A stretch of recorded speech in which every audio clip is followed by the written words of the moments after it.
Bonjour à tous et bienvenue sur cette nouvelle vidéo sur la Manaful pour voir un petit peu de gameplay sorcerie en français.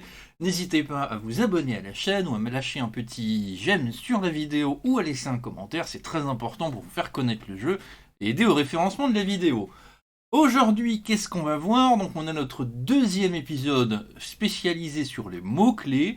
Aujourd'hui, on va regarder un petit peu ce qu'est le mot-clé stealth, ou dissimulé, furtif, comme vous voulez. On va expliquer du coup à quoi ça sert, comment on peut s'en servir efficacement, quelles sont les petites stratégies qu'on peut faire, et évidemment ce que vous ne pouvez pas faire avec le mot-clé, parce que c'est très bien de savoir ce que ça fait, mais c'est aussi bien de voir les cas qu'on ne peut pas appliquer. Donc, qu'est-ce que c'est que stealth? Ça veut tout simplement dire dissimuler. Ça veut dire qu'un minion qui a le mot-clé stealth, on dira dissimulé dans cette vidéo, est un gros lâche et se cache en fait.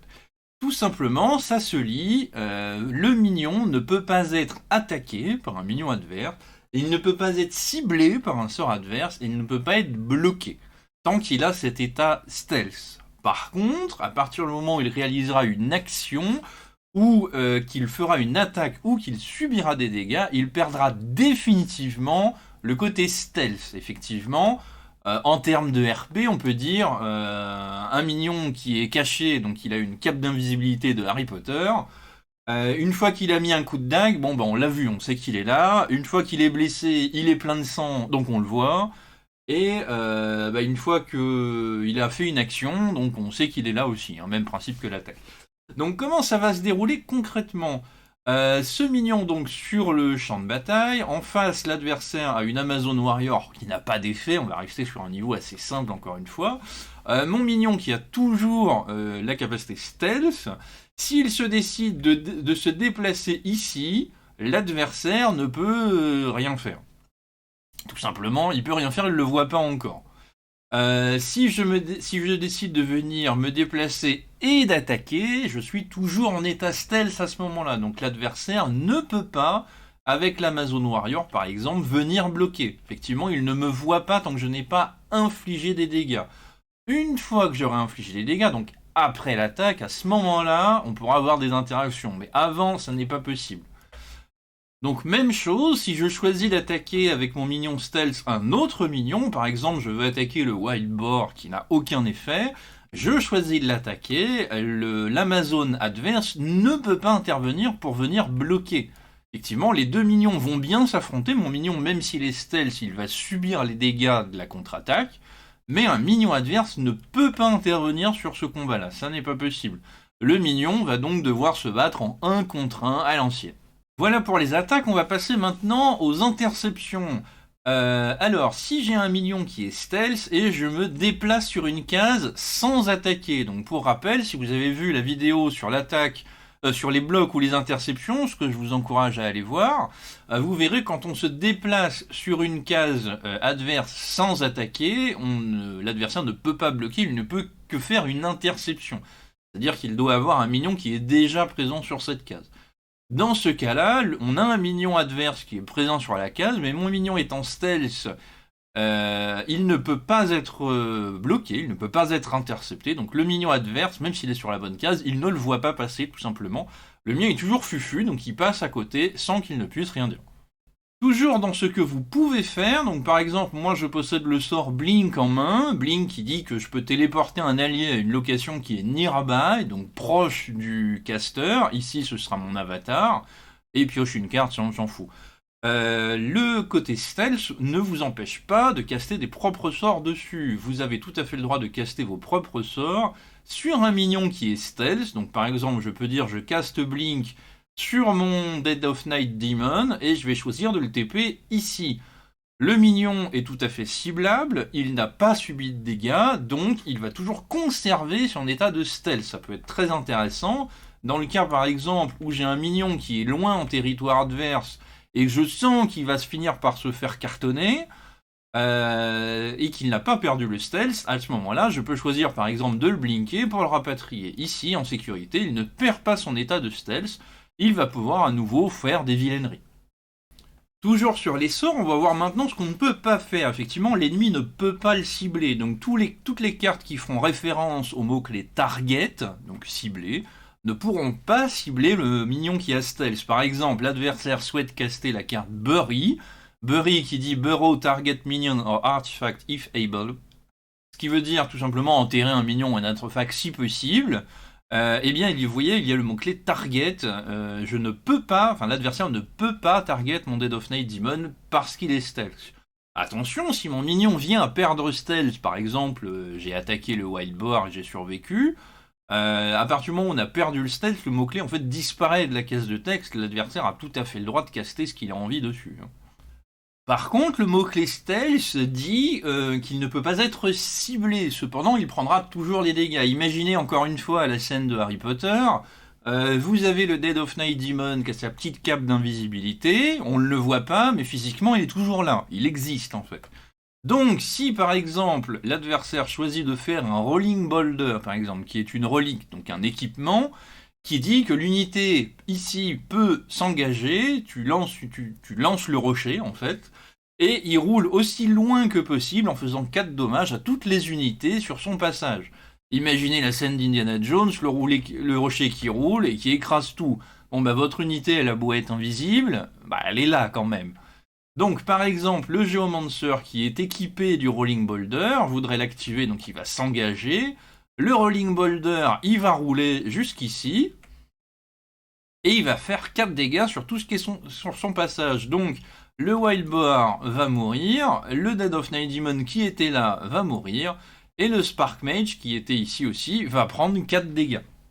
Autre exemple, l'adversaire souhaite lancer une bombe nucléaire, autrement appelée Craterize, qui se lit de la façon suivante: As an additional cost to cast Craterize, discard site, destroy target site and deal damage to each unit above or below site in the target area of effect. Ça se lit, en tant que coût supplémentaire, défausser un site, on s'en fout, détruisez le site, on s'en fout, par contre ça inflige des dommages à toutes les unités au-dessus et en dessous, above and below a site, dans l'area selon le petit quadrillage que vous avez en bas. Donc si l'adversaire décide de caster Craterize par exemple ici, au-delà de détruire le site, ça va faire du coup, si on regarde le petit quadrillage, 10 dégâts dans la case ciblée, puis vous avez le quadrillage à côté pour les dégâts. Donc le Dead of Night Demon, il est peut-être invisible, mais quand il se prend une bombe nucléaire sur le pif, bah il brûle comme tous les autres. Donc il a beau ne pas être là, il subira quand même les dégâts. Alors actuellement, il y a relativement peu d'interactions à avoir avec le stealth. Effectivement, c'est un mot-clé qui existe, mais il n'est pas amené à rester très longtemps en jeu en fait. Parce qu'à partir du moment où vous attaquez et que vous faites quelque chose, vous perdez l'effet de stealth. Et l'adversaire, ça va l'agacer, qu'il sache qu'il y a un truc qui traîne, mais qu'il ne peut pas le toucher. Donc il va essayer de le buter. C'est pour ça qu'il y a relativement peu de mots-clés ou de capacités qui interagissent en fait avec le stealth. Un exemple, ce serait par exemple le Scent Hound, qui dit les ennemis nearby, donc les nearby c'est les 9 cases, les 8 cases autour plus la case elle-même de la créature, permanently lose stealth. Effectivement, c'est un chien de chasse, donc le chien de chasse, il s'en fout que ce soit invisible. Une fois qu'il a chopé l'odeur de votre démon qui pue, parce que là, soyons honnêtes, à mon avis, il sent pas la rose, ce démon, c'est fini, vous avez perdu le stealth. Donc là, typiquement, le minion ici dit on perd le stealth sur tout ce qui est nearby, mon Dead Demon est nearby, il perd le stealth définitivement. Vous avez également ça par exemple avec un site qui s'appelle la Watchtower, qui dit que vous perdez en fait l'effet de stealth si vous êtes proche de la tour. C'est une tour de guet, donc c'est à ça que ça sert. Et vous avez également la True Sight Crossbow, qui est une relique qui dit vous pouvez attaquer en distance, y compris sur les stealths. C'est une espèce de d'arbalète infrarouge, si on peut dire, à l'époque. Voilà. Alors du coup, vous allez me dire, mais Axel, il nous dit que la capacité, elle pue. Alors, c'est pas ce que je dirais, mais disons que moi, personnellement, je suis pas hyper fan. C'est une capacité qui est très situationnelle, qui est pas du tout bonne, aussi bien en défense qu'en attaque, parce que ça servira qu'une seule fois. Qui plus est, vous pouvez toujours prendre des dégâts à partir du moment où c'est pas target. Donc, quelle est l'utilité de cette capacité ? Réellement, moi je lui en vois qu'une, c'est lui attacher des équipements qui sont chiants. Donc par exemple, on va prendre le Devil Egg, qui est une relique, un équipement qui dit à la fin de chaque tour, le contrôleur du site sur lequel est le Devil Egg perd un point de vie. Donc par exemple, Je fais comme ça, donc j'équipe le Dead of Night Demon d'un Devil Egg, action qui est gratuite et qui ne lui fait pas perdre le stealth au moment où je le caste.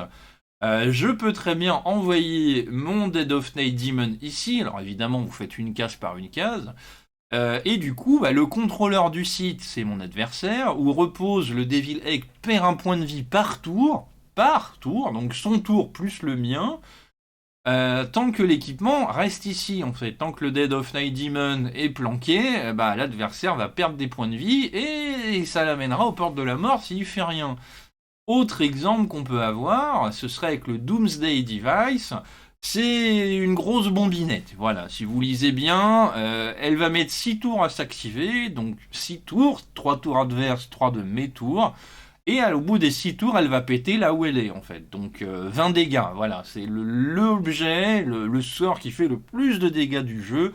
Ça one-shot en fait un avatar. Hein. Ça le met directement en Death Door. C'est un équipement de la même façon que le Devil Egg, donc ça peut s'équiper ici. L'envoyer sur le territoire adverse, voire même sur l'avatar adverse, tant que j'attaque pas, je reste stealth, et attendre tranquillement que la bombe explose. Ça peut être une interaction, il y a d'autres interactions qui sont possibles, mais vraiment, je trouve ça assez limité. Une autre interaction éventuelle, ça pourrait être de la défense, éventuellement. L'adversaire souhaite attaquer mon avatar, moi j'ai mon Dead of Night qui est toujours stealth. L'adversaire ne pouvant pas interagir avec le minion, il peut vouloir forcer le play, c'est-à-dire me forcer à faire quelque chose qui l'arrange.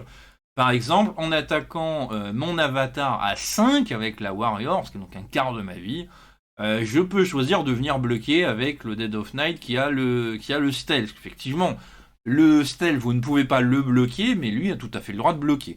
Ça peut être une utilisation du mot-clé, mais je trouve en fait que stealth, c'est un genre de airborne. Si vous n'avez pas vu la vidéo airborne, je vous encourage à aller la voir. Mais sans la capacité de mouvement en fait. Hein. Ça peut être assez intéressant quand on cherche à lui mettre des équipements. Ça peut être intéressant pour mettre le coup létal au Geomancer à l'adversaire une fois qu'il est en Death Door. Mais en dehors de ça, c'est pas terrible pour l'instant. Hein. C'est un peu poussif. Les créatures qui ont stealth sont assez nulles. Elles sont pas très fortes. Voilà, pour l'instant, je vois pas trop quoi en faire d'autre. Eh bien écoutez, voilà, il n'y a pas grand chose d'autre à dire sur le stealth. Si vous avez des questions de règles, n'hésitez pas à les poser en commentaire de cette vidéo, si jamais il y a des choses que j'ai pas abordées. En attendant, je vous souhaite à tous une très bonne journée, une très bonne soirée, un joyeux Noël si vous la regardez tard cette vidéo. On se retrouve très bientôt pour une nouvelle vidéo sur la Manaful. Je vous remercie à tous de votre fidélité. N'hésitez pas à lâcher encore une fois un petit abonnement, un follow, un commentaire, un j'aime la vidéo, un paquet de chips sur la vidéo. Ça m'aide beaucoup pour la suite. Merci à tous et bonne journée. Ciao, ciao.